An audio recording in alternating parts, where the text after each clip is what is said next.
Buying your first home does not have to be a stress-filled ordeal. With the proper knowledge, the right guidance, and a little bit of know-how, you can pretty much buy a home without it being overbearing, overwhelming, or over the top. And it starts with budgeting.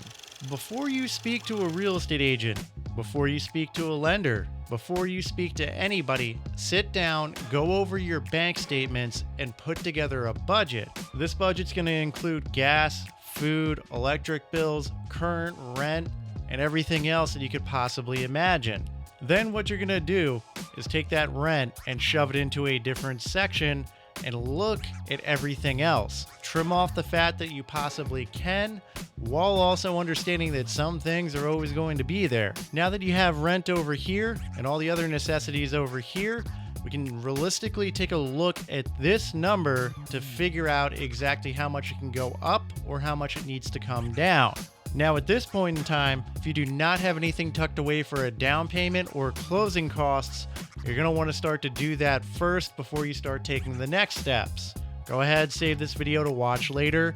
Come back to it when you feel you have enough saved up. Now that you know what your budget is monthly on what you're going to spend for your house payment and what you're going to spend for everything else, along with any of your wants that you're going to need to treat yourself to monthly, because you can't cut everything out, you still need to have some you time. Go ahead, go to a lender and start the pre-qualification process.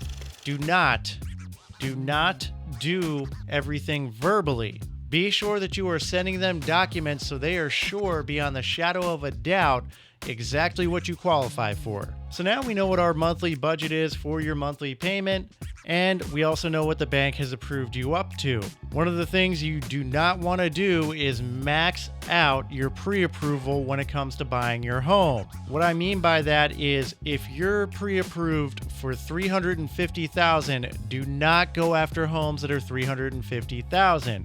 Probably cut about a good $50,000 off, maybe more based upon the monthly payments. Next, we're going to be picking a real estate agent. When it comes to picking an agent, getting along with your agent is great, but making sure that they have the experience and know-how to go through the process and guide you through this whole next step is going to be absolutely invaluable, and I would put more precedence on that than I would on liking them. Finding the house is going to be the easy part. What your real estate agent needs to do is assess how many people are interested, come up with a competitive offer, and guide you through it while being realistic, getting the house under contract, then starting negotiations throughout the whole process. There's a lot to do here.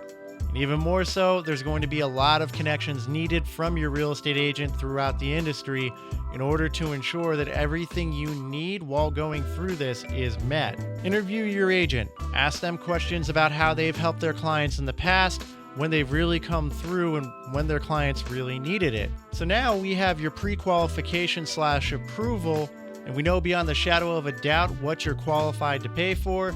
And we have your budget, and now we have your real estate agent. The next piece of the puzzle is going to be searching. The very first thing you want to do is narrow down what neighborhood you want to live in. Whether you're looking at school districts, whether you're looking at crime rate, whether you're looking at commute time, all of these factors need to be taken into consideration. Land on the neighborhood, then start focusing on what kind of home you want. And by focusing in on the home you want, you're going to need to take a look at what your needs are first and what your wants are. And when it comes down to needs versus wants, understand that you may get some of your wants, but you're probably not going to get all of them. However, you're going to want to prioritize here. When you're prioritizing, ask what you can forego in the want section. So at this stage of the game, we now know what you're pre-qualified for, what your budget is, who your agent is, and what neighborhood you want to live in, along with your needs and wants for your home. The only piece of the puzzle left is to start touring homes. Over the years, touring has become a little bit of a science for me. I've worked with a lot of agents, I've gone on a lot of home tours, and I can tell you that when you overbook, by the end of it, you're going to be upset, angry, and you cannot remember the homes in order that you've seen. They all start to blur together. So some basic rules of thumb here.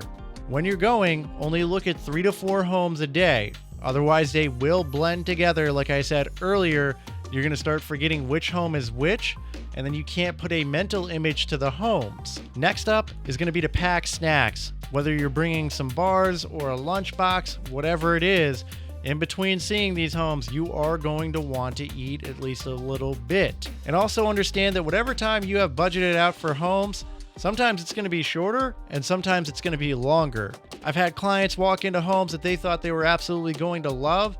Within the first 30 seconds of pulling into the home and taking a look around, they don't want it.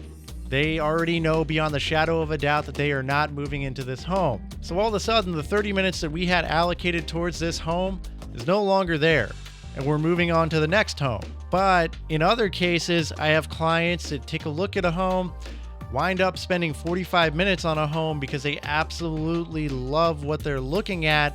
They think it's the one, but they're not 100% sure, and they also still want to go see the other homes. So all of a sudden, we have this time gap where we need to get through the next home as quickly as possible in order to keep to the time frame to go see the home after. So plan for the unplannable. The next thing you're going to want to do while in these homes is check some of the appliances and run around and check some things on the home. One of the things I always do is run to the utility sink and see if it has a slow drain, because that might be a problem down the line with inspections, and the main drain might be backed up or giving way based upon what neighborhood it's in, what year it's built. Some of the homes in the Baltimore metro area have terracotta drain piping, others have galvanized drain piping, and have not been brought up to PVC style piping yet. You're definitely going to want to check the heating or the AC while you're there before you even do an inspection. However, a rule of thumb, if the heat is on in the wintertime, do not turn on AC. These HVAC units are not made to be turned on to produce cold air in the wintertime. The same goes for heat. If it is summertime, do not turn on the heat in the house. You will damage the furnace and the HVAC unit by doing this.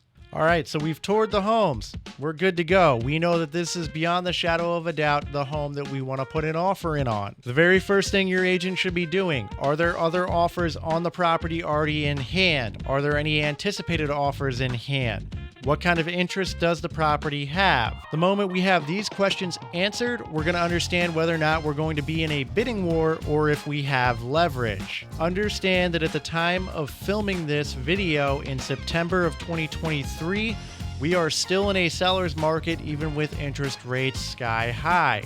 A seller's market is characterized by sellers having more power than buyers because inventory is less than 6 months worth of inventory, which would be a neutral market. Inventory is still not up to pre-pandemic standards, and if anything is only getting worse month by month. Having a proper strategy in order to win the contract is going to be of the utmost importance, and this is why you picked your real estate agent based upon the experience they have. Good agent will be able to take a look at a situation, talk to the listing agent, and start to formulate how to go about putting in an offer. If you have leverage, absolutely take the opportunity to negotiate, because every last dollar off the property or more dollars into seller contribution is going to help you, the buyer. However, also understand that if there's high volume and high interest on this property, you are in a bidding war, and it comes down to what are you willing to give up contingency wise, and how much more are you willing to pay on the home than you originally intended. Assuming your agent has done their job, all of your ducks are in a row, and all the stars in the sky aligned. Your offer is now accepted. Buying a home isn't simple. It's not easy, and it's incredibly complicated. And this video was made to just help you get to the point where you're under contract. Down the line, I'm going to produce another video to talk about what to do while you're under contract and best practices, which will be in this next section sitting up. So watch the next video to learn more about what to do after your contract's been accepted.